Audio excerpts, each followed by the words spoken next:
ओम शांति। आज 18 जुलाई 2022 है और आज प्यारे बाबा के साकार रूप से चले हुए मधुर महावाक्यों को स्पष्ट करेंगी आदरणीय आशा दीदी।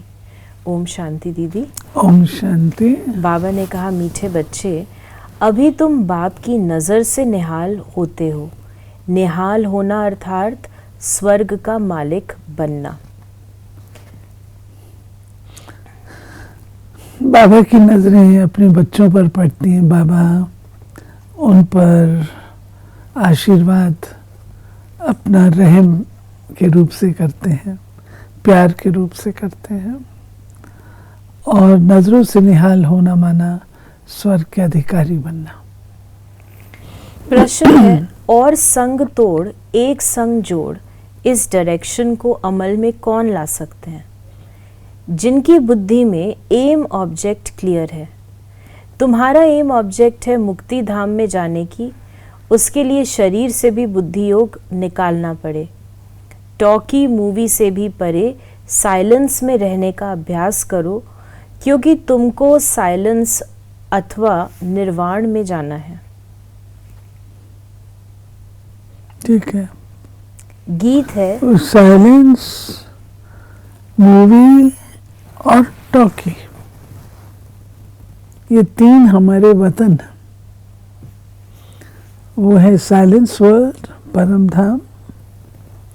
मूवी वर्ल्ड है जहाँ पर कि ब्रह्मा विष्णु शंकर देवताओं का निवास है। और टॉकी वर्ल्ड है ये। अब हमने टॉकी से साइलेंस में जाना है, क्योंकि साइलेंस हमारी ओरिजिनल स्टेज, ओरिजिनल घर है। तो यहाँ पर हमको क्या करना होगा? जितना हम कम बात करें, जितना हम धीरे से बात करें, उतना हमारे लिए अच्छा है। साइलेंस वर्ल्ड हमको खींचेगा। नहीं तो जो मूवी वर्ल्ड है, मूवी वर्ल्ड जहाँ हम फरिश्तों जैसा बोलते हैं, विस्पर्स जैसा, जोर से बोलेंगे तो वो टॉकी वर्ल्ड की बात हो जाएगी। बाबा कहता है मूवी वर्ल्ड फरिश्तों इशारों से समझना। तो अभ्यास चाहिए। जितनी जितनी बुद्धि क्लीन होती जाती है, उतना मूवी समझ आती जाती है और साइलेंस कैच कर सकते हैं। गीत है, जले न क्यों परवाना। ओम शांति। बच्चे जानते हैं हम किसकी नज़र के सामने बैठे हैं। तुम अपने पारलौकिक परमपिता परमात्मा की नज़र के सामने बैठे हो। तुम जानते हो इस बाबा की नज़र के सामने आने से हम 21 जन्म स्वर्ग का वर्षा पाते हैं।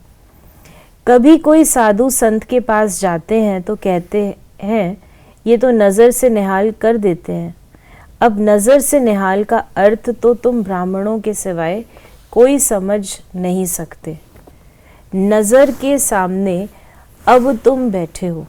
बाप की नज़र में बच्चे, बच्चों की नज़र में बाप है। बाबा कहते हैं कि नज़र में माना अटेंशन पर आ गया। बाबा के नज़रों में हमें, अर्थात बाबा हमें देख रहे हैं, जान रहे हैं, अटेंशन में है। और हम भी बाबा को देख रहे हैं अटेंशन से। जानते हैं ये हमारे बच्चे आकर बने हैं, जिनको पक्का निश्चय है कि हम परमपिता परमात्मा की संतान हैं। वो ज़रूर स्वर्ग के मालिक बनेंगे।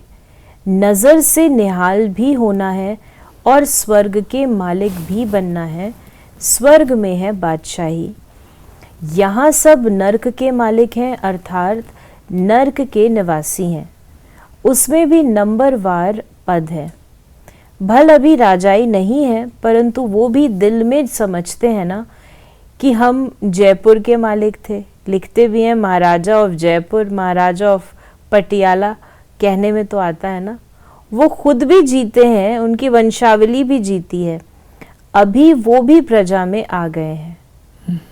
अब तुम जानते हो हम श्रीमत पर फिर से दैवी स्वराज स्थापन कर रहे हैं। ये है, बाबा कहते हैं कोई कहाँ का राजा, कोई कहाँ का राजा, परंतु राजाई जब चली जाती है तो अभी तो राजाई है ही नहीं। एक वक्त था जबकि छोटी छोटी जागीरें भी थीं, उसके राजा भी होते थे, लेकिन अब कहाँ हम सतयुगी राजा, और कहाँ आकर के हम पढ़े अपनी राजाई को याद करते हम क्या थे, क्या से क्या हो गए। पहले तुम अशरीरी आए थे, आत्माएं सब अशरीरी होती हैं। मूल वतन में अशरीरी होने कारण आवाज नहीं होता है, इसलिए अवयव नहीं है ना, ऑर्गन्स नहीं है, इसलिए उनको निर्वाण धाम कहा जाता है। सूक्ष्म वतन में मूवी होती है, टॉकी, मूवी और साइलेंस। आगे मूवी नाटक भी थे, अब टॉकी बन गए हैं। तुम बच्चों को साइलेंस सिखाई जाती है। तुम अपने स्वधर्म में टिको, घर को याद करो, टॉक छोड़ना है, भुन भुन भी नहीं करना है। अंदर में राम राम कहते हैं, अब बाप कहते हैं ये बच्चे ये भी छोड़ो, तुमको वाणी से परे जाना है, यहाँ रहते टॉकी और मूवी से परे जाना है। फिर बाबा ने कहा कि ये एम ऑब्जेक्ट बुद्धि में क्लियर है कि हमको मुक्ति धाम जाना है।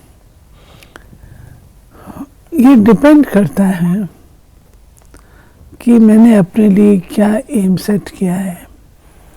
अगर मुक्ति धाम जाना है तो साइलेंस के ज़्यादा अभ्यासी, जीवन मुक्ति धाम जाना है तो मैं फिर अपने अंदर सद्गुणों का भी विकास करूंगी। जैसे बीज से झाड़ निकलता है, इनकी आयु कितनी बड़ी हो जाती है, फिर उनको जर्जरीभूत अवस्था कहा जाता है। अपने पास भी झाड़ था, वो एकदम सारा जर्जरीभूत हो गया तो काटना पड़ा। बैनियन ट्री का मिसाल है, ये भी वैरायटी धर्मों का झाड़ दिखाया है। पिछाड़ी तक थोड़े थोड़े आते रहते हैं। पहले जो पत्ते निकलते हैं वो बहुत शोभते हैं क्योंकि सतो प्रधान होते हैं, फिर सतो रजो तम, फिर रजो तमो बन जाते हैं। ये जब झाड़ है, झाड़ जब लगाते पहले बीज होता है, फिर धीरे धीरे बढ़ता है, तो जो झाड़ है उसमें से जो पहले पत्ते होते हैं वो सतो प्रधान होते हैं, फिर धीरे धीरे जो है वो झड़ते जाते हैं, सतो रजो तमो। ये किसको पता नहीं है, गॉड इज वन, और कोई क्रिएटर है नहीं, ना ऊपर कोई दुनिया है ना नीचे कोई दुनिया है। ये जो कहते हैं आकाश पाताल, ये सब गपोड़े हैं। समझते हैं स्टार्स के ऊपर भी दुनिया है, परंतु वहाँ किसी की राजधानी नहीं है। बाबा प्रिंसिपल बच्चे को भी कहते हैं कि जो अच्छे स्टूडेंट्स हैं उनको ये हिस्ट्री ज्योग्राफी समझाओ।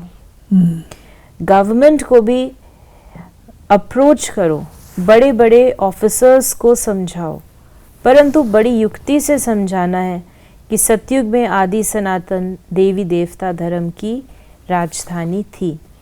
शास्त्रों में दिखाया है देवताओं और दैत्यों की लड़ाई लगी, फिर देवताओं ने जीत लिया। महाभारत की लड़ाई एक ही लगती है, उसके बाद फिर कोई लड़ाई नहीं लगती। शास्त्रों में तो बताते हैं देवताओं और असुरों की लड़ाई, वास्तव में देवता और असुरों की लड़ाई हुई ही नहीं है।